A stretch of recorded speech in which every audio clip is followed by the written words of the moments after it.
এটা ଆମର ବିଜେପି କୃଷକ ମୋର୍ଚ୍ଚା ତରଫରୁ ଆଜି ଜିଲ୍ଲା ପେଡି ପ୍ରୋକ୍ୟୁରମେଣ୍ଟ କମିଟିର ଯେଉଁ ଆମର ଫାର୍ମର୍ସ ରିପ୍ରେଜେଣ୍ଟେଟିଭ୍ ମାନେ ଅଛନ୍ତି ସେମାନଙ୍କର ଆଜି ଗୁରୁତ୍ୱପୂର୍ଣ୍ଣ ବୈଠକ ଡକାହେଇଛି।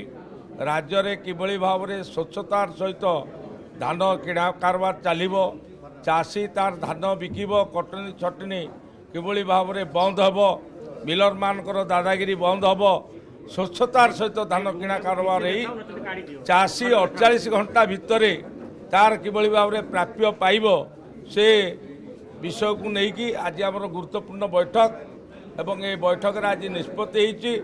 ଓଡ଼ିଶାର ଯେଉଁ 4193ଟି ଧାନ ମଣ୍ଡି ଅଛି ସେ ଧାନ ମଣ୍ଡିରେ ବିଜେପି କୃଷକ ମୋର୍ଚ୍ଚାର କାର୍ଯ୍ୟକର୍ତ୍ତାମାନେ ଜଗିବେ ଏବଂ ଧାନ ମଣ୍ଡିରେ ଧାନ କିଣା କାରବାରରେ ତଦାରଖ କରିବେ। ଚାଷୀ କିଭଳି ଭାବରେ ତାର ଧାନକୁ ସୁରୁଖୁରୁରେ ବିକିବ ଏବଂ ତାର ପାଉଣା ପାଇବ ସେଥିପ୍ରତି ବିଜେପି କିଷାନ ମୋର୍ଚ୍ଚା ଦାୟିତ୍ୱ ନେଇଛି।